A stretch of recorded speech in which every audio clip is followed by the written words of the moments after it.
I'm very happy to have you as my guest, Roger.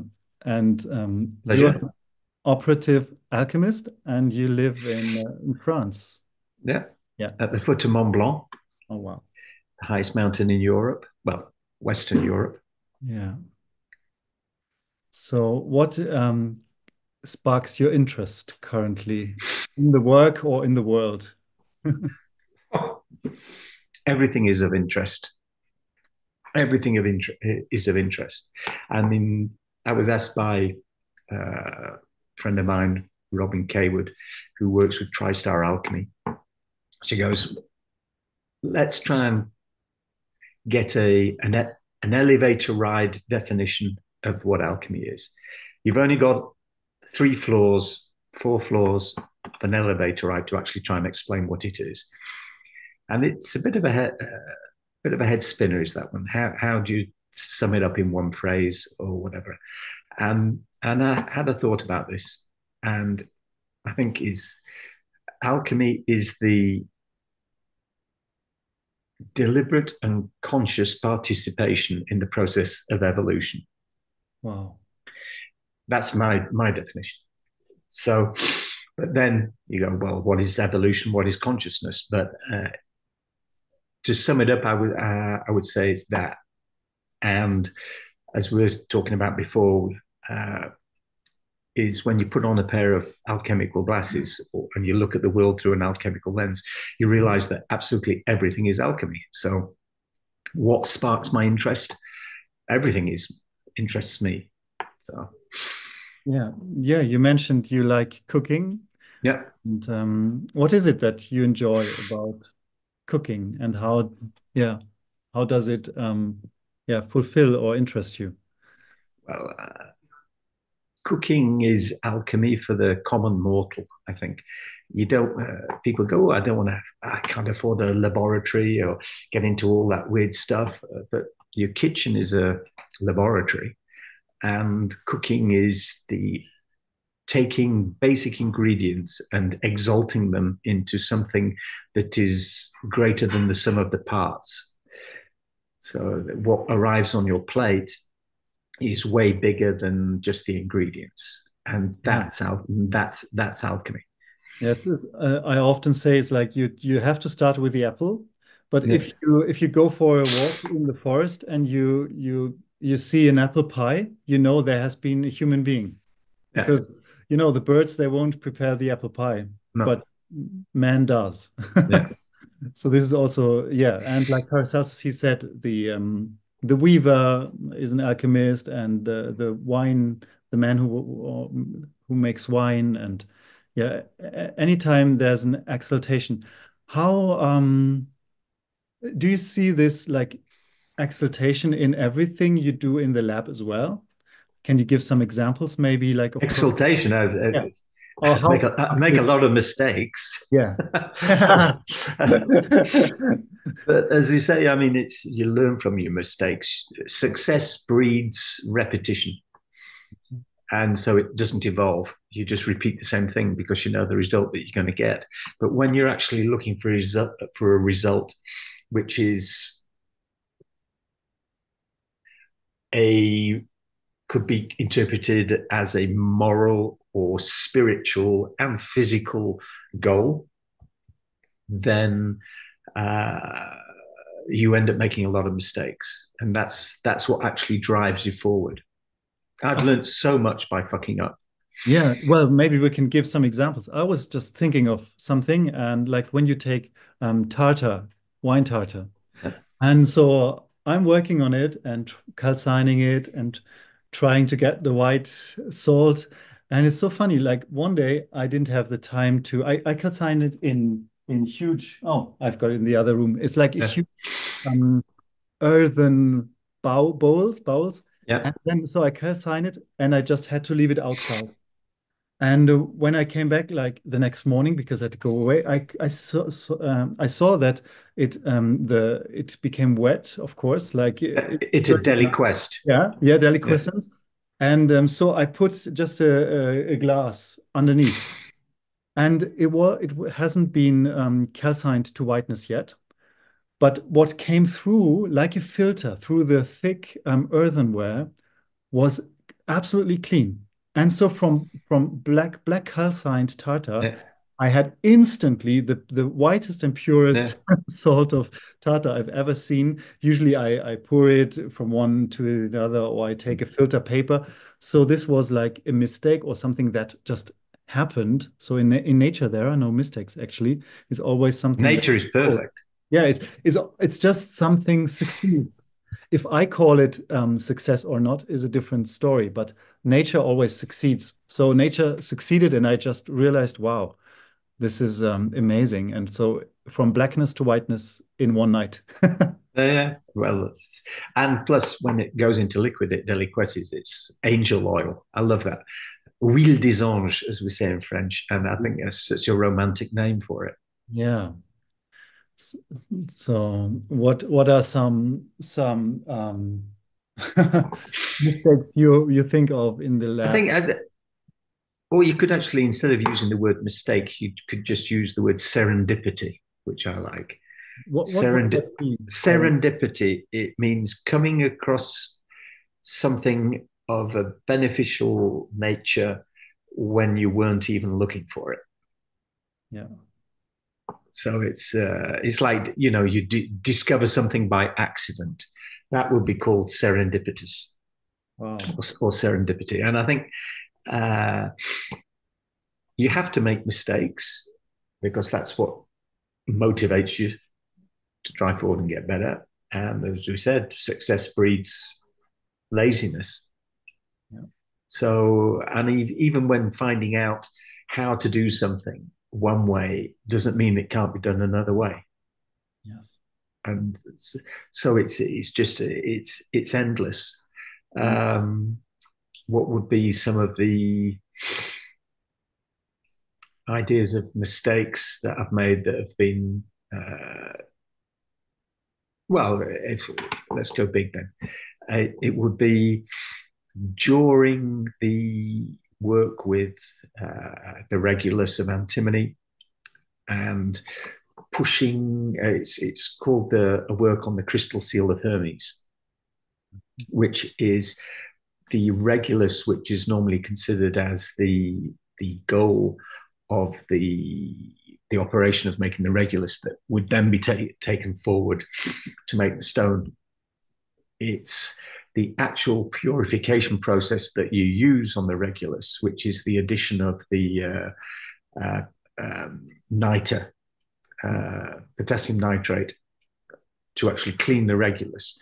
It's actually pushing that to the nth degree, where we would do 7 eagles on the Regulus, but we'll be adding, instead of just using potassium nitrate to purify it, we'll be putting incremental additions of potassium nitrate onto it and actually drawing the let's say the metallic sunshine out of the Regulus, and then where the salt, the crystal salt that's produced, the crystal seal, goes from a very dirty, dark green color to then becoming yellow, gold, and then green, and then replacing the Regulus. Instead of using the Regulus afterwards, that you just put on one side, you get a fresh Regulus, and you're putting this salt over, flying more and more eagles, and you will be basically getting a emerald green glass from this. That then is it was considered the stone of von Süchten. Uh-huh. And so experimented with that, and then it was during that process that I left it cooking a little long, and I think I'd added some sodium nitrate instead, because there was 2 jars there. And basically, when I poured the Regulus and the glass on top, I got transmutation. It turned to gold.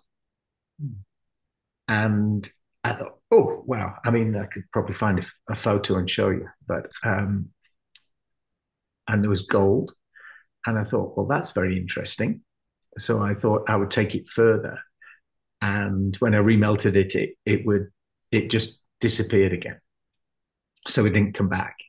And I tried to work out why that had happened and why um, the the material had shown me this. Yeah. Because it's a conversation with nature, alchemy really. And I thought, well, I think that the actually nature showed me that this is possible Mhm. to encourage me Mhm. and to tell me to go further with this process in a way. Yeah. So I think it was just a nature giving me a wink to say, you're on the right track, keep working. And that was a complete mistake as well. Yeah. There's so many hints that nature can give in every form, um, um, in human form, the birds, like Yeah. what I've realized, like these years, it's been a dream to communicate with nature, and then realizing that's what we're doing all the time, all day long, every day, Yeah. with the cats, with the plants, with the birds, and I can really understand what do these sounds mean, and I can understand them. Not only do animals speak with each other, but also do they speak Of to course us. they do. Of It's course just they speak. do we listen or It's don't we listen? alchemy. I think or the practice of lab alchemy. I think is a conversation with nature. Yeah.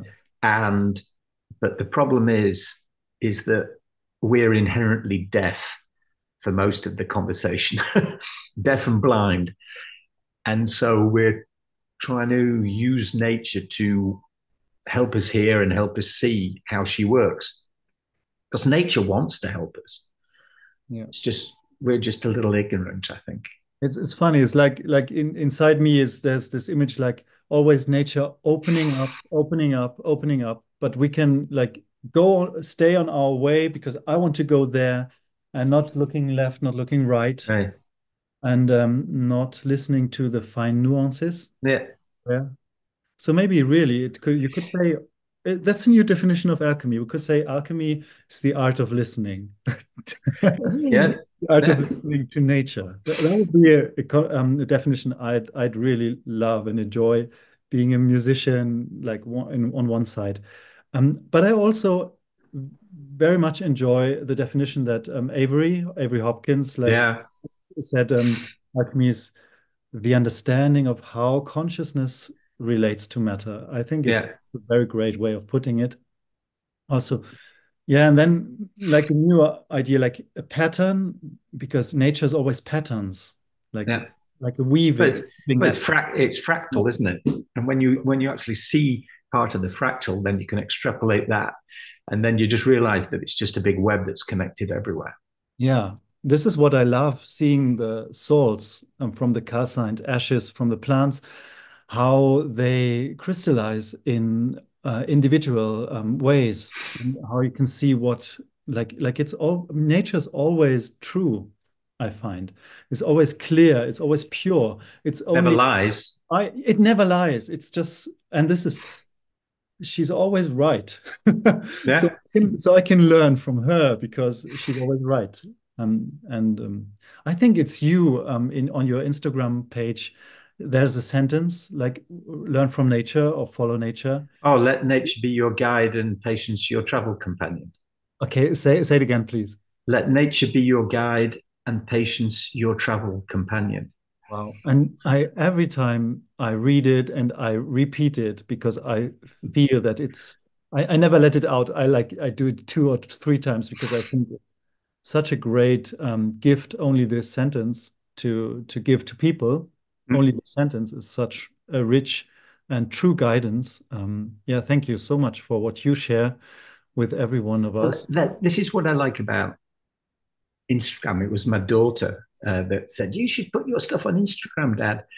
And I thought, "What's Instagram?" This was a few years ago, and so I started and I created the account, and I've met so many cool people through Instagram.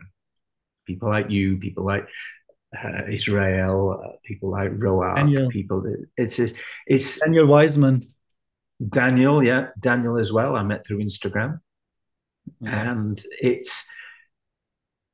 there's this community that's going on, and there's this freedom of communication. This is why I think this is why alchemy is coming on the up as well, is because we, instead of being stuck in our little labs or garden sheds in the middle of nowhere all over the world, now we can actually communicate and share information. So Wow.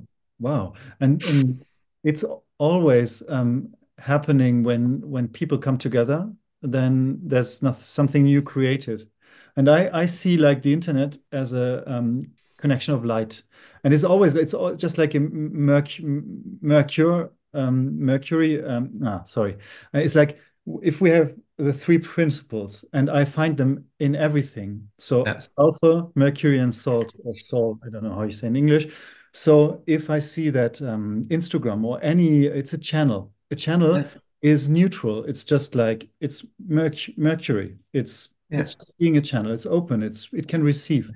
So the important thing is what is my intention and what, like I can say what comes from my heart, and if it comes from my heart, it can go through the channel, and the channel can be telephone, email, Instagram, Facebook, whatever. Mm. And this is what amazes me, that if we can differentiate between like sulfur and mercury, we have the key to so many things. And then like you enter the garden, because before, if you're not clear about the difference, and one is like oil and the other water, so they don't mix. One is like the individual consciousness, sometimes I call it, and the other is like the mind. In German, it's like thinking, feeling. It's a different aspect of what we do. So I try to see in my life that I put the right intention to things, also in cooking or in creating Mm. things, because the right intention makes the difference. Yeah, and energy flows where Yeah. intention goes. Yes. Yeah. And also coming back to the three principles, it's like the alchemical marriage that actually now it's not just this exaltation, theoretic exaltation of a plant. Now we can prove it scientifically and chemically. When during the alchemical marriage, there's um, decarboxylation, esterification, saponification occur during this neutralization reaction when the salts, which are inherently alkali, and the soul, or let's say the essential oil, which is inherently acidic, in mercury, the ethanol, we're talking about the plant kingdom here, which is neutral.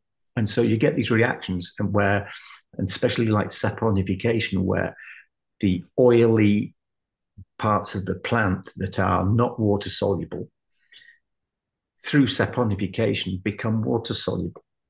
And so they're more bioavailable. And so we're actually, when we say in the old school terms that we're exalting the plant to a different harmonic level, scientifically and chemically, that's actually happening.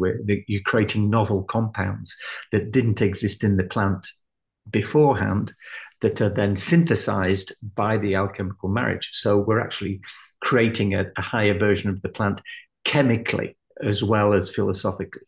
And so, and everything's interlinked. So that's why I think it's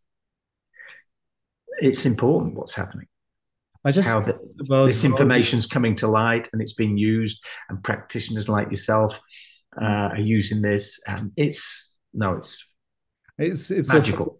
If you think about like so soap is also like foam, it's like mercury, Mm. and then it helps us to process it more easily. Always mercury is like about communication, to Yeah. easily communicate, to easily absorb stuff like the lungs or the trees or the roots or the leaves. So you see over and over again the same principles wherever you look, wherever you care to Yes, well, there's correspondences everywhere, everywhere. Yeah. everywhere. I mean, like there was a great picture on Instagram a while back when they showed a picture of a tree upside down, and it's mirror image of the human lung. Yeah. And so this fractal things. It's like we've got trees, and what do trees do? They take in CO2 and they give out oxygen. And so most spagyrics from any kind of tree is actually good for the lungs. So, I mean, it's not rocket science. You've just you've just got to see it staring in your face. I mean, it's there. Yeah, or like the hazelnut that has so many Yeah, mercurial signs, and yeah, they used to use it everywhere, like in the folk traditions, for the lung, for example, in yeah, one case. But also, I find interesting the word hormones. Like it reminds me of Hermes. So you have also like the mercurial aspect, and of course the hormones in the body. They communicate. They yeah. say what's going on here and there, and what shall happen. Yeah, yeah. And the fact that spagyric medicine is it's like a horse of Troy. It actually takes ingredients deeper into the body. I mean, they're prodrugs. Paracelsus invented prodrugs back in the 15th century, and modern science say, well, prodrug is a neutral substance that once ingested will then be broken down by the body and used on demand by the endocrine system. And spagyrics are exactly that. Mm. They they are when I mean ibuprofen, which is a prodrug.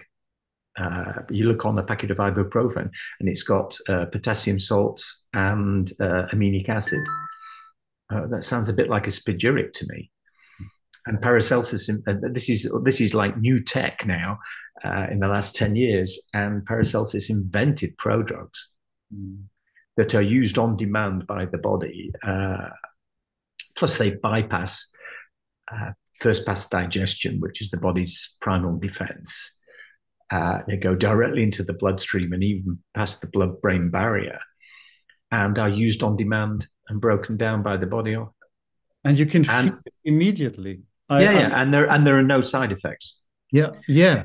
So Because it's the buffering of all the other ingredients in the plant. So it's the ultimate holistic medicine. The problem with big pharma, let's say, is they isolate molecules that are interesting, but standalone molecules create side effects. Yeah. And but Balance. when there's everything's balanced, Yeah. why are, let's say, Artemisia annua, why are there are over 380 different molecules in that plant, and over 40 of them are antiparasitic? Why are they all there? For a reason. It's that when you take it, then it's there's no side effects, and let's say for malaria, where Artemisia annua has been used for malaria, that the chloroquine, which came from Artemisia, when they isolated the molecule, the mosquitoes could actually become resistant to it over a number of generations because it's a single molecule. But when you actually take Artemisia annua as a plant, as a tea or as a spagyric or whatever, there are over 40 different antiparasitic compounds in there, and over 300 more other compounds in there. And so it's too complicated for the mosquito to actually hack into it, and that's nature for you. Everything has its opposite. So it comes kind of back to if we allow ourselves to be students of nature, or if we think we're more clever than nature. And this is like it's such a humbling experience, like just to say, and though we can say we're students of nature, it doesn't mean that we can't take her further than she can go without us. And this is something that I feel that many people still struggle to understand, because if I am part of nature, it's not something we say, it's like it is true, but at the same time I'm human. This is what I would say. So I am here as a human, being part of nature. What helped me understand this is reading Goethe actually. He said something like art is something that comes from nature but goes through kind of, I can't find it where Yeah. it says it, but kind of like nature goes through the human mind or whatever, something. The filter of the Yeah. human, yeah, And so, consciousness. how does theater, music, everything, the arts appear?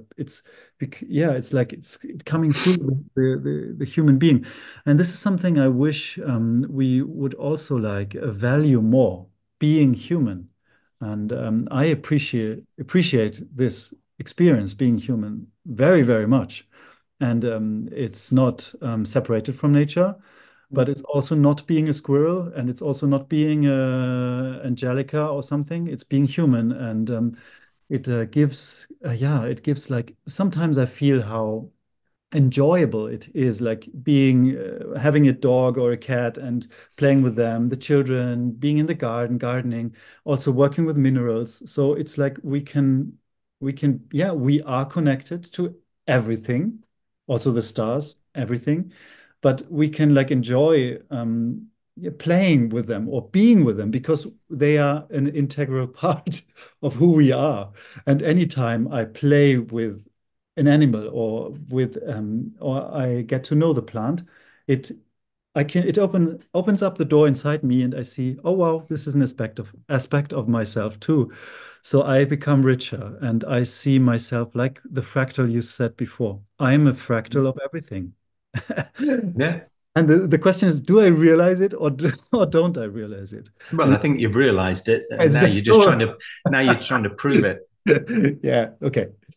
Yeah, and it's just like the possibility of that there is. And I think this is so valuable to see the possibility, like you described the process before with the martial regulars and how nature shows you there's a possibility. Yeah. And and She's wanting to show herself to you she's yeah, permanently, uh-huh. and she's trying to persuade us to get out of the way, our intellect to get out of the way. And if resonance occurs, because you were saying if we're part of the stars, we're part of everything, but we have this divine spark that sets us a little apart from nature, Yeah.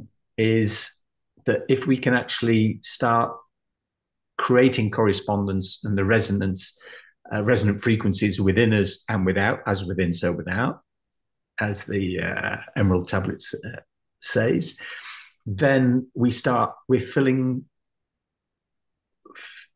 the jar, or we're putting a piece of the puzzle in place to see the bigger picture. And that's why doing alchemical work, whether it's in the plant realm, the mineral realm, the animal realm, or whatever, it's reminding us who we are by filling in these resonant gaps within us that makes us more complete. Wow. And so it helps us to approach nature and understand her better. And I think that's what's important about inner alchemy and lab alchemy as well, because they go hand in hand. And I think mainly through lab alchemy and actually doing the work, Yes. even if you only do Yes. stay in the plant realm, Yeah.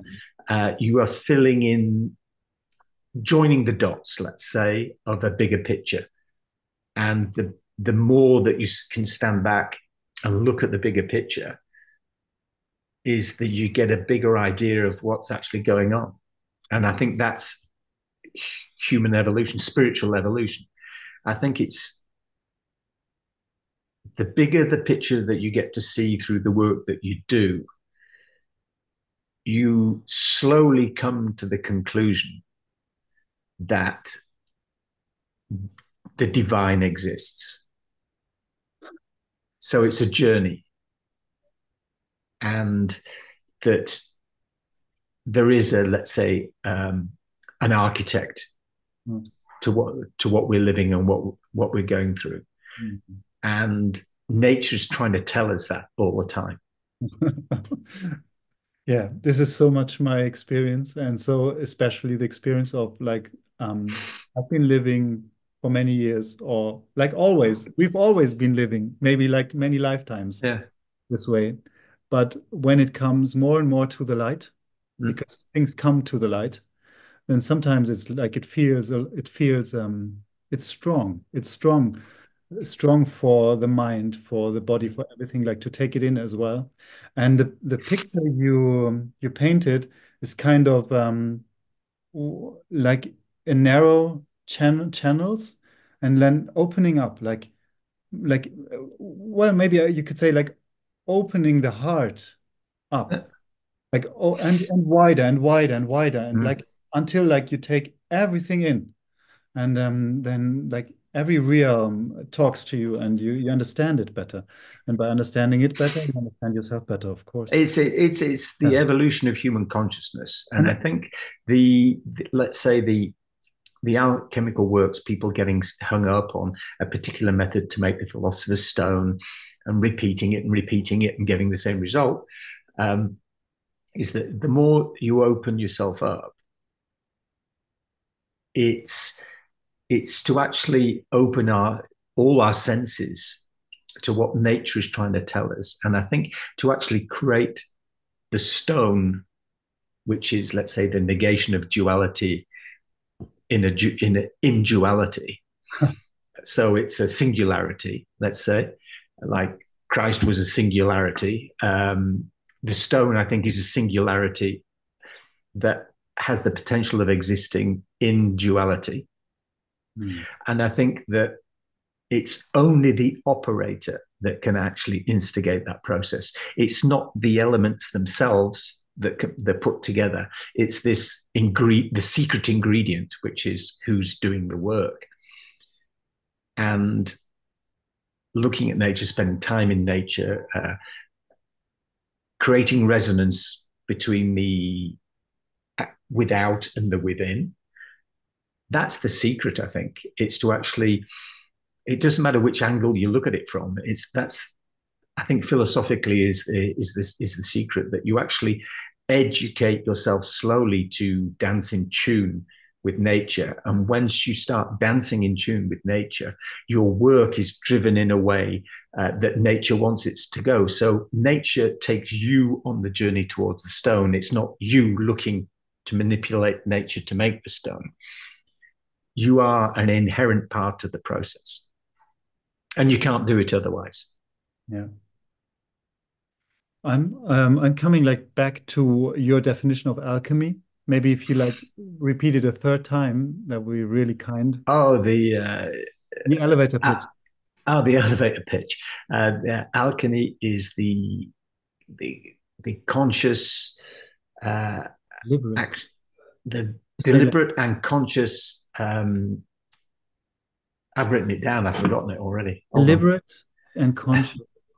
So deliberate is like Alchemy is a active conscious and active participation in the natural process of evolution. participation.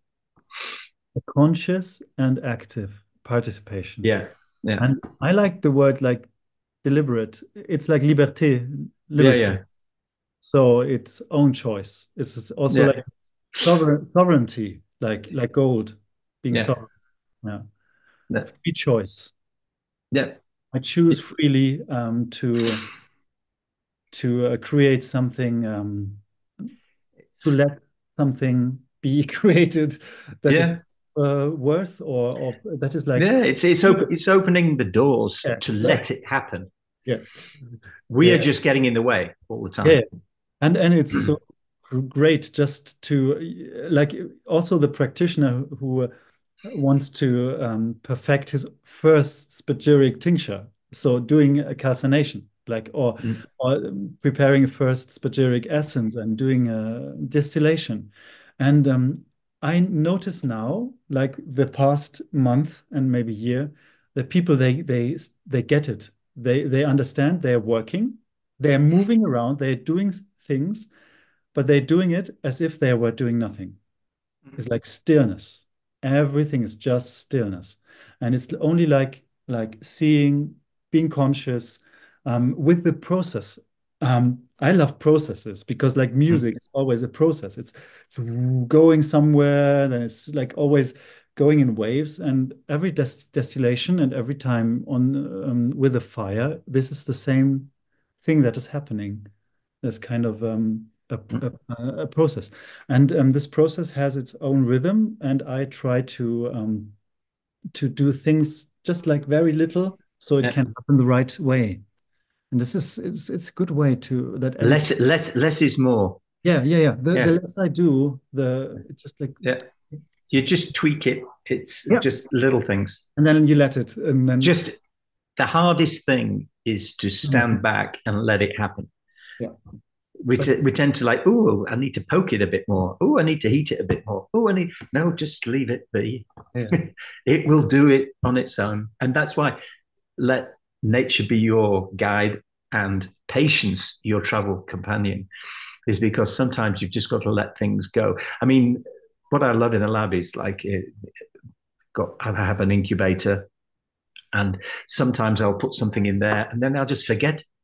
I put them in there, and like a year and a half later, I'll come back and go, "Oh, that's at the back. Wow!" It's just developed on its own. yeah, Yeah, yeah.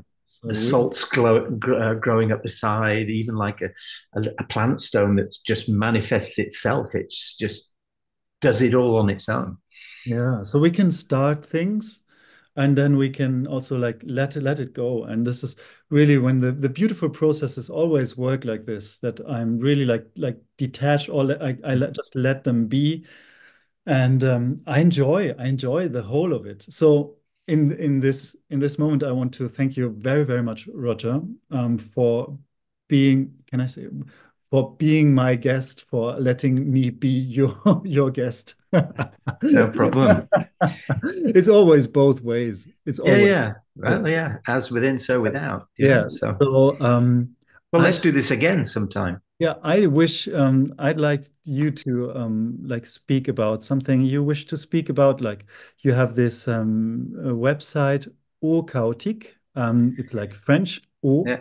Oh, water, chaotic water. Chaotic Water. Everyone goes, oh, that sounds a bit aggressive, but no, it's actually just the primordial waters, like Genesis, verse 1 to 3. Uh, In the light. and then that, yeah, basically the primordial waters, and God moved over the waters and said, "Let there be light," and there was light. And so they are the primordial. It's the potential, the ultimate potential that is non-manifest, and you put your intention in there, and then you manifest. So those are the chaotic. It's chaotic water. Yeah, I love it. O Yeah, Chaotique. Yeah, it's true. It's the beginning of everything, and yeah, so it's in every second as well. Like this, it's always there's a potential, yeah. and where do I put my awareness, and Yeah. then something is created. Energy flows where intention goes. Yeah, yeah.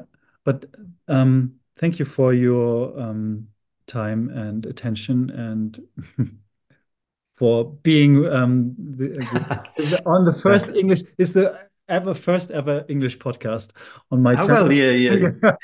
Your command of the English language is considerable. Uh, it's Yeah, I've been yeah. So this is a beginning, a yeah. birth. Well, let's do this again Yeah. sometime. Thank you so much. And anything you want to point the listeners to on the final. Uh, Well, okay, I'll plug what I'm going to plug then. So, if you want ochaotic.com, I'm sure that you'll put it in your link under the podcast, so people can actually write it in. Website, web shop, blog. I've got my band TED Talk on there as well, and also watch out coming up because this autumn we're going to be doing something really special. We have Raven Israel from Materiatium Labs coming, have Roark Roend from Argentina, a mythical alchemical teacher who's coming, and will be teaching 3 courses here in the Chamonix Valley. Well, 3 courses and 1 course, basically. It's all melding in with three teachers with different aspects, looking at animal alchemy, antimony and gold, philosophical waters, and spiritus mundi. So I'm very excited. So wow, yeah, watch time the is right. space. Watch Yeah. the space for that, because that's coming up online soon. So you'll be able to come to it. It's not an online course. It's going to be a residential course where people can come, and if they stay for the whole course, it's going to be like 12 days, which is literally sleeping under the same roof, eating together, lab work together, education together, and sometimes we end up in the lab all night. Things just, I mean, it's a community happening. So All that's day, what all night. It's always all day living and breathing alchemy. when So alchemists come together. Yeah. yeah, So this exactly. is So really a great time to live in. And thank you so much for putting in the attention to joining yeah, forces in the best way, like forces, light forces. yeah, we're better to stand together than individually. Yeah. So Well, thank you. teamwork. It's Yeah. my pleasure.